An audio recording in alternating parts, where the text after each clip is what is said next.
Bueno, pues vamos a ver el siguiente video. Para ustedes, Izquierda Unida, siempre es más fácil llamar fascista a un votante de derechas que llamar dictadura a un país donde no hay libertad de expresión y elecciones libres desde hace más de 60 años. Pero es que, claro, es que el comunismo es ese sistema político que solo defienden o los que viven de él o los que viven fuera de él. Y eso es una verdad irrefutable, que ustedes no ven, como no ven algo que ve todo el mundo, y es que el comunismo no funciona ni ha funcionado nunca, jamás, en ningún país del mundo, en ningún tipo de cultura, ni un solo minuto.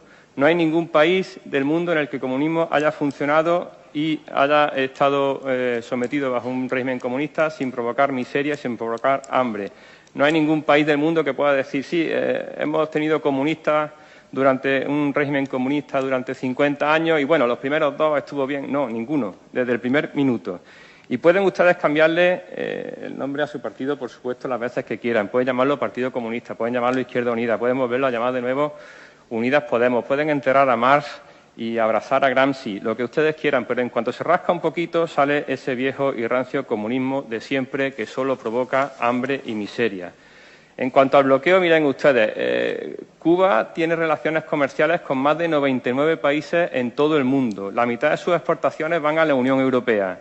Los principales socios comerciales de Cuba son Venezuela, China, España, Canadá y Brasil. Estados Unidos, pese al embargo, que no bloqueo, es el 9º país del mundo del que más importa Cuba. El sueldo medio mensual en Cuba oscila entre los 5 y los 80 euros. Que medio kilo de carne cueste el salario del mes de un camarero, que son 5 euros, no es culpa del bloqueo, es culpa del comunismo. Que una barra de pan cueste 1 euro, unos zapatos 60, un pantalón 50, una televisión más de 500 o un móvil más de 300 no es culpa del bloqueo, es culpa del comunismo. El bloqueo no le quita a los campesinos las cosechas, la dictadura comunista sí. El bloqueo no prohíbe a los cubanos tener negocios libremente, la dictadura comunista sí. El bloqueo no es el culpable de que te paguen con pesos sanitarios y te vendan en las tiendas con dólares americanos. La dictadura comunista, sí. El bloqueo no es el culpable de que haya cientos de presos políticos. La dictadura comunista, sí. El bloqueo no es el culpable de que no haya agua en las casas o electricidad. La dictadura comunista, sí.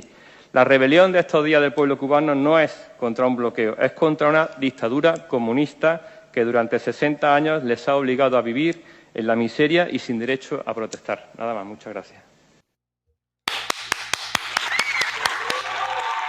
Es increíble como algunos que no son cubanos tienen las cosas más claras que muchos cubanos.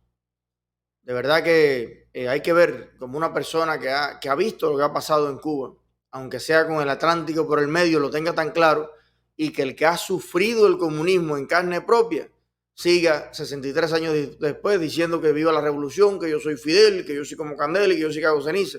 Esto es increíble. Bueno, y más increíble y más irrespetuoso y más loco es el artículo que ha publicado el periódico Trabajadores, donde habla de pensiones para damnificados del accidente del Saratoga. Fíjese usted que estamos hablando aquí, vaya, es una cosa loca. Es una cosa loca, loca, loca, loca. En un momento en que hay que hablar de responsabilidades, hay que hablar de negligencias, hay que hablar de violaciones de protocolo, hay que hablar de chapucería, hay que hablar de inseguridad, ¿no? Sale la dictadura hablando de pensiones. Una pensión tiene sentido cuando usted ha terminado su vida económicamente activa y ha acumulado un dinero que está destinado para cuando usted, por la edad, por la salud, ¿no? La ley ya establezca que usted tiene derecho a jubilarse, pues usted cobra una pensión. También, por supuesto, hay pensiones que tienen que ver con los fallecimientos de tu cónyuge, una guerra, un veterano, un militar, una cosa. Pero en este caso estamos hablando de algo absolutamente distinto. Estamos hablando de una investigación que no ha sido nada transparente. Hoy estuve buscando a ver si encontraba algo. No hay nada. No hay una comisión de nada rindiéndole información veraz a los medios, a la prensa, estas preguntas que le pude hacer yo. Gusten o no gusten, incómodas o cómodas, a una candidata política. Nadie ha podido hacérselas a Díaz Canel. ¿Qué pasó en el Saratoga? Es la gran pregunta que nos hacen todos los cubanos. ¿Qué pasó en el Saratoga? ¿Quién es el responsable? El presidente del país, el presidente de la Unión de Energía, el ministro que dijo que hicieran eso de todas maneras, aunque no estaba la pieza ni estaba qué sé yo, el que no le echó el horizonte, el que ha convertido a Cuba en un país de chapucería y parche, quien sea. Pues no. Antes de investigar, de buscar responsables, de informar al pueblo, de hacer justicia, salen ellos y se adelantan con pensiones. Usted lee este artículo y usted se siente sin tener un familiar muerto allí. Yo me sentí ofendido. Yo me sentí ofendido. No sé cómo se sentirán los hijos, los familiares, las madres. No, el problema es que el salario que ella ganaba, que era una porquería de todas maneras, te lo vamos a pagar a ti por un tiempo. Es una cosa, de verdad. Yo los invito, yo no tengo el estómago de leerlo. Yo los invito a ustedes a ir al periódico Trabajadores y tú dices, bueno, yo no leo eso. Bueno, pues te estás perdiendo la posibilidad de echarle 4 malas palabras más al que escribió esto. No te pierdas eso.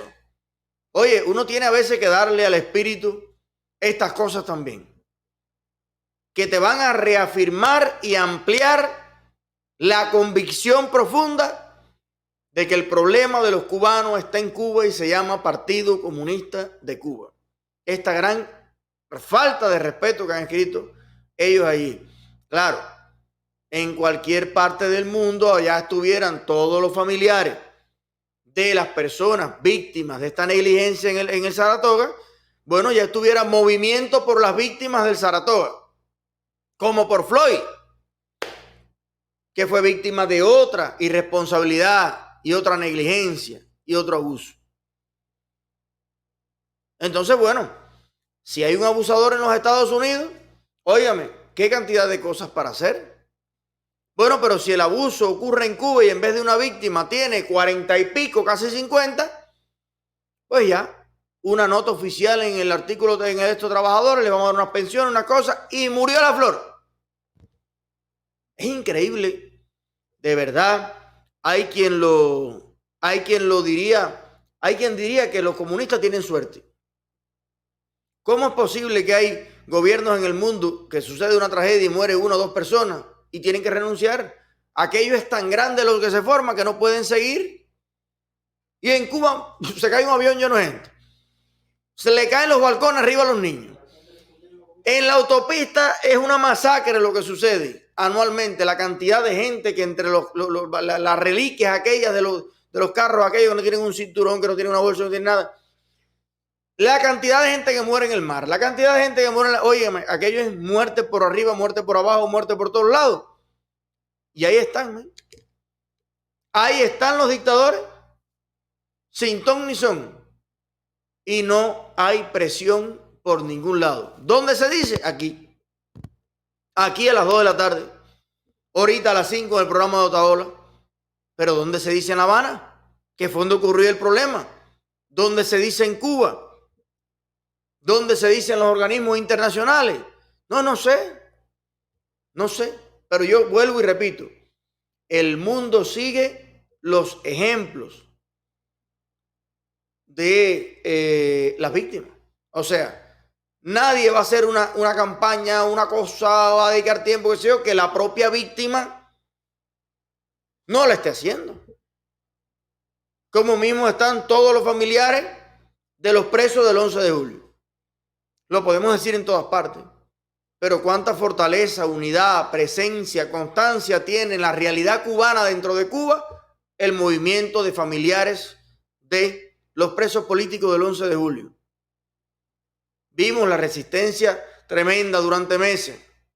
La familia Andy García, el papá del muchacho, que le echaron 20 y pico años y que tiene hasta problemas mentales. Dos, por ahí, los perdomos. Se sobran los dedos de la mano. Ese es el verdadero problema. Ese es el verdadero problema.